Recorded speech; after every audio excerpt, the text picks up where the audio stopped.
My parents provided my sister and me with a very comfortable life growing up. They spared no expense when it came to our education and overall upbringing, ensuring that we had everything we needed and more. This generous support is something for which I will always be deeply grateful.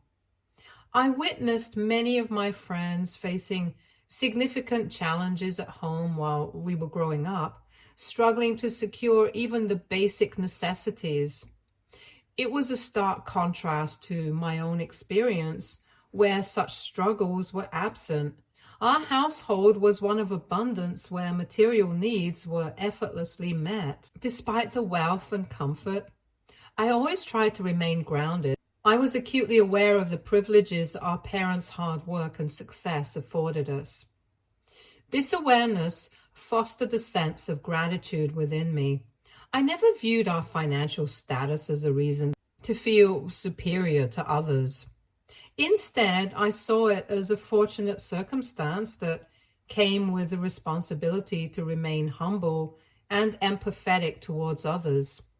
I tried to take care of my friends as much as I possibly could. For example, if one of my friends didn't have any lunch money for the day, I would offer them my lunch or give them some of my pocket money so that they could buy something from the cafeteria and eat what they preferred. It was important to me that my friends never felt left out or deprived. Similarly, if a friend liked a particular lipstick brand but couldn't afford it, I would try to save up my own money so I could buy it for them as a birthday gift. It brought me joy to see their faces light up when they received something that they wanted but couldn't have. These small gestures were my way of showing appreciation for my friends and trying to share the good fortune I had been blessed with. It was never about flaunting wealth, but about using it in a way that could make a positive difference in the lives of those I cared about. My sister Ruth, however, took a different path. She often let our family's wealth shape her interactions with others, developing a sense of superiority because of it. This difference in our perspectives created a noticeable divide in how we related to our peers and approached life. While I valued humility and gratitude, my sister seemed to embrace the advantages of our affluent upbringing in a way that often made her appear entitled. While Ruth and I did have the same set of parents and received the same material comforts, there was a significant difference in our experiences growing up. When I was born, my parents were still in the early stages of their business, working hard to establish themselves and onboard new clients. Those initial years were a time of struggle and perseverance, and I saw firsthand the effort and sacrifices they made to build a stable life for us. By the time Ruth was born, the business had flourished and our family was enjoying the fruits of my parents' labor. As a result, Ruth grew up in a different environment, one of financial security and abundance. She never witnessed the lean years or the hard work that went into creating the comfortable life we enjoyed. To her, it seemed as though our parents had always been successful and affluent. I guess this is also why we had such a different outlook towards life. When I would share stories about the modest house I grew up in and the challenges our parents faced in their business initially, Ruth would often react with disbelief. She would scrunch up her nose and dismiss my accounts as impossible, unable to reconcile the idea of our parents ever being anything less than well off. To her, the notion of our parents having a period of struggle was inconceivable, and she would ask me to not recount this to anyone in school, since she did not want to admit to anyone that our family ever struggled in any way. I always hoped that Ruth's naivety and sense of entitlement would fade as she grew older, expecting that maturity and life experiences would eventually make her more understanding and grounded. Unfortunately, that change never came. Despite the passing years, Ruth remained steadfast in her beliefs, always taking for granted the privileges we were afforded. As you can imagine, this disagreement in our thinking was what would cause multiple fights between us. For instance, if one of our friends wore clothes from a less expensive brand, Ruth wouldn't hesitate to point it out in a condescending manner. She might say something like, "Oh, I didn't know they still made those. I only wear designer labels," making our friend feel self-conscious and inferior. Similarly, during school events or parties, Ruth would go out of her way to flaunt her latest gadgets or expensive accessories. She would casually mention how our parents had just bought her the newest smartphone or designer handbag, ensuring everyone knew about her high-end possessions. This behavior of hers always made me uncomfortable, and if I ever asked her to be humble or to not say certain things in front of others, she would argue that she was just speaking the truth and that it wasn't her fault that people were poor at school. This would infuriate me, as I couldn't stand watching her belittle others and misuse the advantages we had. If you're wondering whether our parents supported Ruth's childish behavior towards others, I hate to admit it, but they did. My mother in particular was very much like Ruth in her attitude.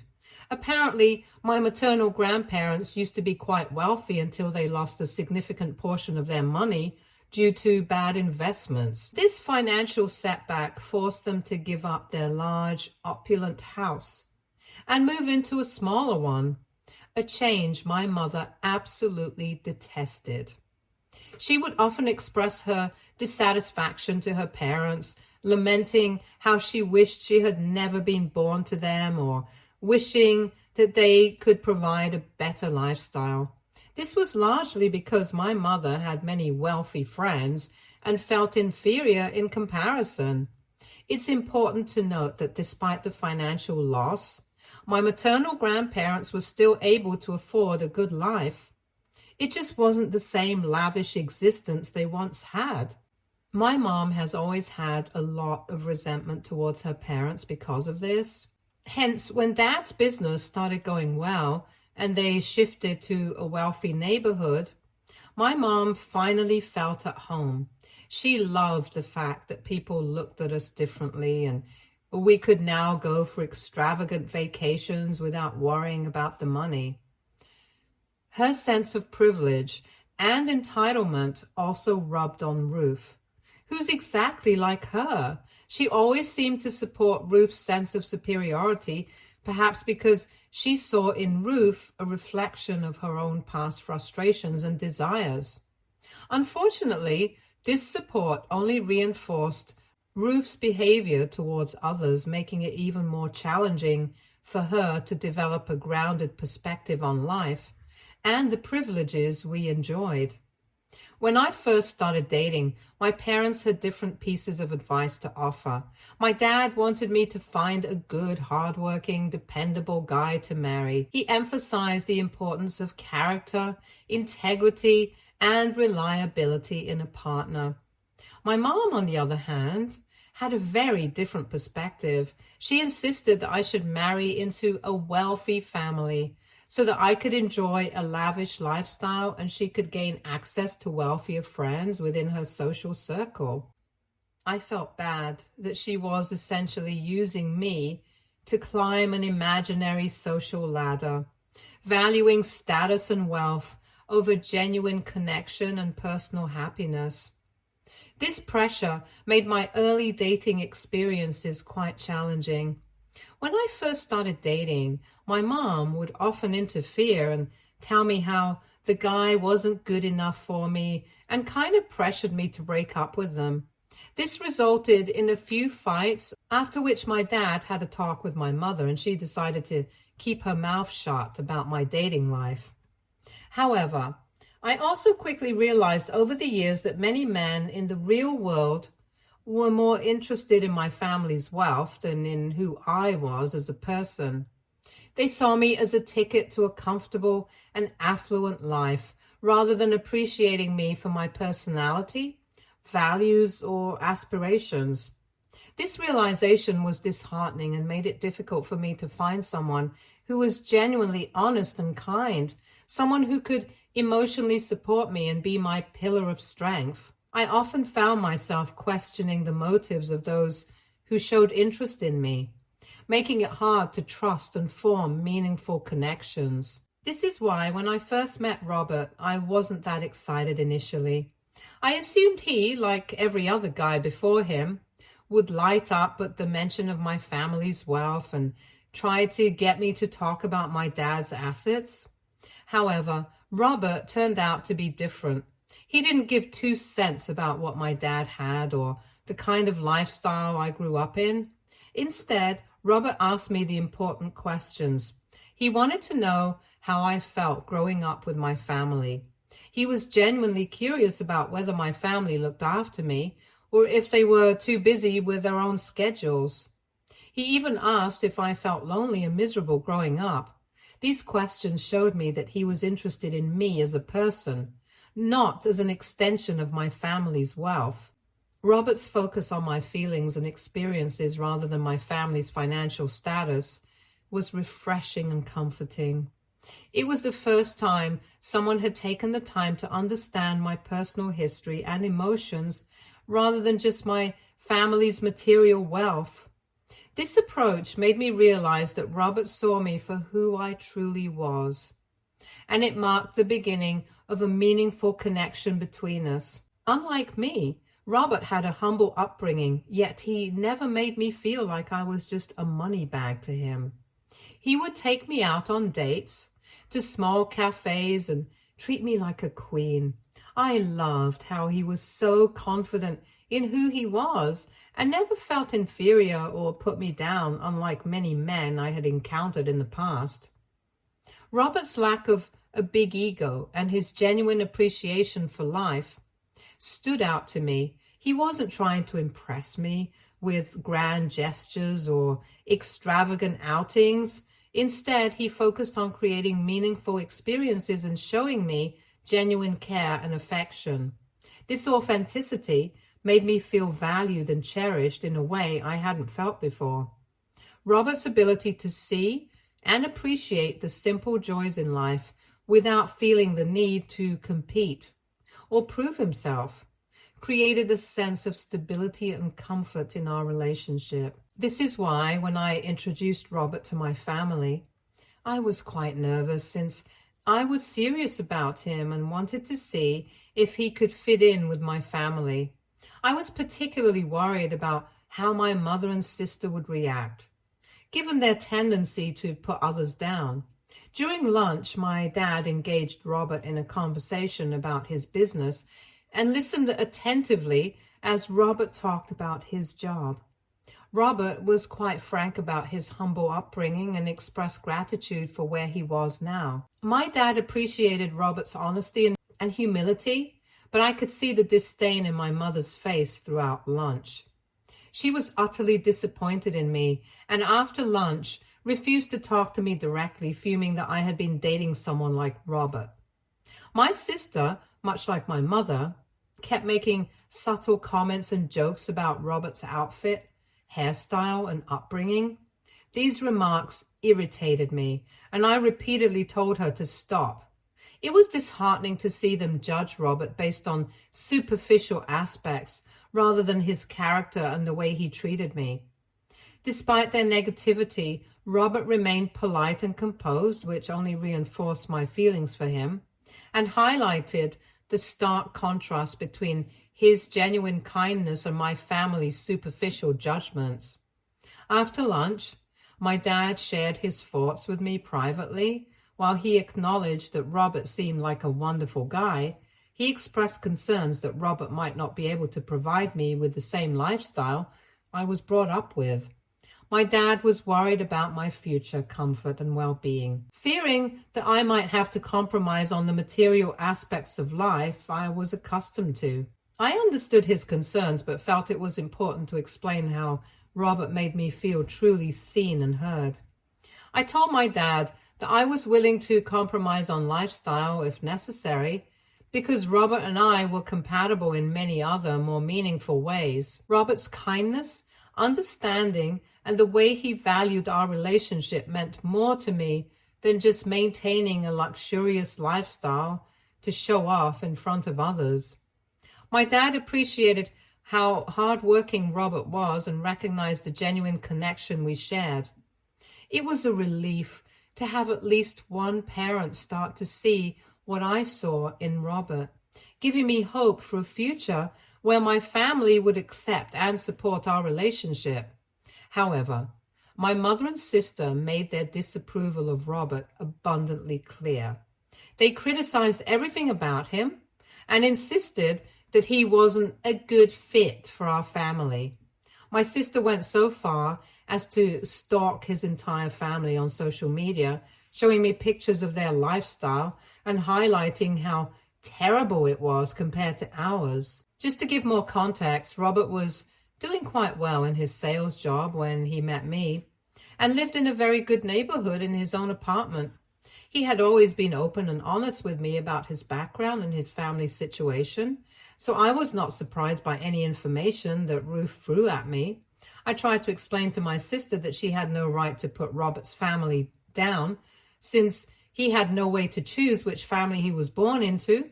I emphasized that Robert had worked incredibly hard throughout his life to achieve his current status and deserved to be appreciated for his hard work. I told my sister that while I understood Robert didn't have the same kind of materialistic wealth we were used to, his heart was immense, and he was genuinely kind-hearted. Robert was the kind of person who would willingly give up his own plate of food if it meant I could eat. His selflessness and dedication to our relationship were qualities that I deeply valued. Despite the negative opinions from my mother and sister, I knew Robert's character and the genuine love and respect he showed me were what mattered most. I also shared this perspective with my mom, since she kept voicing unnecessary concerns about my relationship with Robert. I emphasized to her that I would rather work hard and build a future with someone like Robert, who truly valued and appreciated me, than marry into a wealthier family where I might never be valued for who I am. Despite my attempts to explain my feelings, my mother and sister didn't respect my decision and continued to insist that I should break up with Robert as soon as possible and find a more eligible bachelor. Several times they tried to set me up with other more privileged men, believing that a wealthier match would be more suitable for our family. At times they went to great lengths to trick me into going on dates with other guys. They would call me to meet up for a movie or at the mall, only for them to not show up, and then would suddenly spring me with the news that they had set up a date for me. They would pressure me into going on dates with these men that they had supposedly arranged. If I ever tried to cancel my dates, they would tell me how it would reflect poorly on them and that people would talk about our family. This manipulation left me feeling uncomfortable and frustrated, as I had to awkwardly turn down these poor men during our dates and explain that I was already in a relationship with my partner, Robert. As you can imagine, these experiences led to more frequent arguments with my mother and Ruth. I tried to make them understand how their actions were crossing my boundaries and causing me distress. But they never seemed to grasp the extent of my frustration. Their lack of respect for my choices and feelings only deepened the conflict between us. This is why, when Robert finally proposed to me after 3 years of dating, I was already prepared for my mother's harsh reaction. She openly expressed her disappointment, accusing me of embarrassing the family by choosing to associate with someone who was beneath us. Her words felt like a blow to my happiness, as she seemed unable to see beyond her own materialistic concerns. Ruth, too, was upset. She refused to pick up my calls or offer any congratulations for my engagement, further adding to the tension between us. Her refusal to acknowledge this significant moment in my life was deeply hurtful, reflecting her ongoing disapproval. My dad, in contrast, took a more neutral stance. While he seemed genuinely happy for me, he also expressed some doubts. He urged me to consider a prenuptial agreement before marriage, citing various concerns about how Robert might potentially steal money from us. I was quite sad by my family's reaction to such a happy occasion in my life. It bothered me immensely how they were always so selfish and focusing on protecting themselves and their wealth rather than on my feelings and happiness in my life. However, despite the mixed reactions from my family, I remained committed to my decision to marry Robert. When it came time to plan our wedding, Robert and I decided we wanted to handle the expenses ourselves. We were determined not to ask for any financial support from our parents. All I hoped for was that my family would be present at the wedding and celebrate this joyous occasion with us, without any complaints. However, just a day before the wedding, my parents requested a one-on-one meeting with me. During this meeting, my mother took the lead in expressing her dissatisfaction, telling me that the wedding was a huge mistake. My mother kept saying how Robert just didn't match our lifestyle and how she felt ashamed of being associated with someone who was just a useless sales guy.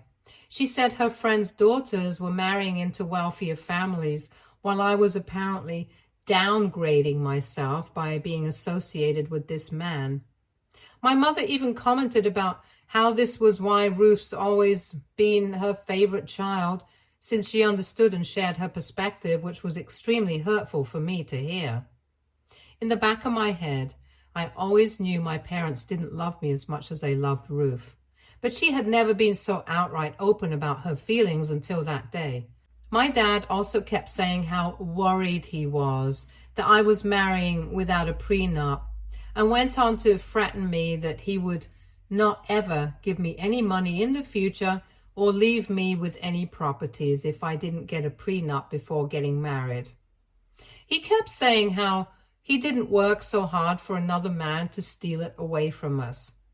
I tried to reassure my parents, explaining that Robert genuinely loved me and that while he wouldn't mind signing a prenup if I asked, doing so would be unfair to him. I knew Robert well enough to be confident that he would never take a penny from me regardless of what happened. Despite my efforts to convey this, my parents' worries and judgments persisted and they refused to back down. As a last resort, my mother issued an ultimatum, threatening that if I didn't heed their concerns, she and my dad would not attend the wedding. She also said that my dad would not walk me down the aisle. I was stunned by her threats and looked at my dad, hoping he might counter her stance. Instead, he nodded in agreement with my mom, telling me that I was walking on clouds and needed to understand their perspective as well. He expressed that he would prefer to cut me off now rather than risk being financially exploited by Robert later during my divorce. Their reactions were deeply hurtful and disheartening. I felt overwhelmed by the gravity of their threats and their refusal to support what was supposed to be one of the happiest moments of my life. Their unwillingness to accept my choice and their focus on potential financial pitfalls rather than my happiness left me in tears. Thus, I reached a breaking point. I decided that I would rather live a life without my unsupportive parents than a life without Robert. My love for Robert and the life we were building together were far more important to me than their acceptance. I uninvited my parents from the wedding and walked out of their house, promising to never come back. Looking back, I'm glad I made that decision. Even 5 years later, Robert and I are happily married, and he has never made me feel that choosing him was a mistake. He continues to be the love of my life, and our relationship has only grown stronger since we got married. Robert has advanced in his career, securing a much higher paying job, and we are now able to afford many things that we are grateful for. We both dedicate our weekends to various charity drives and donate money to underprivileged children whenever we can. These activities help keep us focused on what truly matters and bring a sense of purpose to our lives. In the past 5 years, my parents and I haven't spoken a word. The rift between us remained unhealed, and their continued disapproval created an insurmountable barrier. As for Ruth, our relationship was never strong to begin with, so it's not surprising that she has also chosen not to speak to me. Despite the lack of communication with my family, I have found solace and fulfillment in the life Robert and I have built together. This is why, when my mother called me out of the blue yesterday, I was quite taken aback. Initially, I ignored her calls, unsure of what to make of them. Given the long period of silence and the strained nature of our relationship, I was reluctant to engage. However, a swirl of thoughts raced through my mind. Perhaps there was a medical emergency or something had happened to my dad. So I decided to answer when she called me for the third time. The conversation began in an awkward silence. Neither of us knew quite how to bridge the gap that had grown over the years. My mother eventually broke the silence with small talk, asking if I was doing well. I didn't want to be outright rude, so I answered her question politely, but I also wanted to address the reason for her unexpected call. I asked her directly why she had reached out after all these years of estrangement. This was when my mother slowly admitted that she and Dad had been keeping tabs on me and Robert over the years. She revealed that they were pleased to see how well we were doing. Despite their earlier disapproval, it seemed they had been watching from a distance and were satisfied with our progress. However, the real reason for her call became clear when she explained that she believed I was the only person she could turn to help out with the situation regarding my sister Ruth. According to my mother, Ruth was involved with a wealthy man who had serious issues, including a drinking problem and a gambling addiction that had led to a lot of debt. My parents had tried various approaches to break them up, but Ruth had refused to listen to them. She was determined to stay with this man because she believed he could provide her with the life she had always dreamed of. However, the situation had deteriorated further. The man Ruth was involved with had started to ask my dad for money to pay off his debts. Despite his reluctance, Dad had helped out with a few $1,000s just because he wanted to make Ruth happy. Yet, the man had kept pressing our parents for more money, and they had now reached their breaking point. My mother insisted that they needed me to step up as the older sibling and have a serious talk with Ruth about her rebellious actions for dating such a man.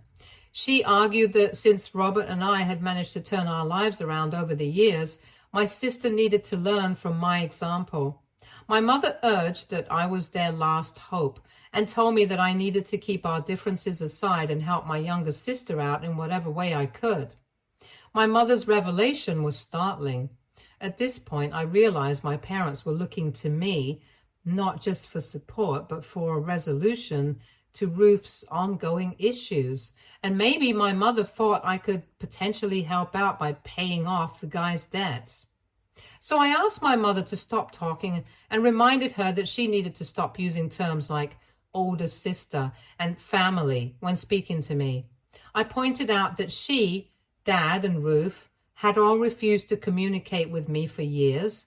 It felt disingenuous for her to suddenly invoke these familial roles when they had been so distant and unsupportive. I wanted her to first acknowledge the long-standing issues between us and the emotional distance that had been created before expecting me to step in and resolve their problems with Ruth. However, my mom refused to apologize and told me that she and Dad did what they thought was right at the time and that I needed to let the past go. AITA, if I refused to help out my parents after the way they treated me and Robert? Update 1. Wow, when I posted this, I had no idea that so many people would support my decision. I'm genuinely taken aback that I was not wrong to think of not helping out my parents, even though they seemed desperate. I do agree that I deserve to get a proper apology from them after all these years, and that they have no right to ask for my help just because they have no one else to turn to. Update 2. It turns out I received a call from Dad today, just 2 days after Mom reached out to me. He started by apologizing to me for everything and told me how blinded he was to not see and appreciate Robert for who he was. Dad then explained the various problems he's been facing in his business since Ruth became involved with her boyfriend. Apparently, the man has a very bad reputation, and understandably, potential investors and clients are now hesitant to be associated with my dad due to this connection.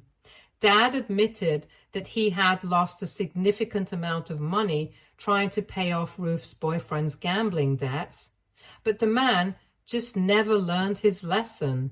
He expressed that, given the severity of the situation, him and Mom believed I was their only remaining option.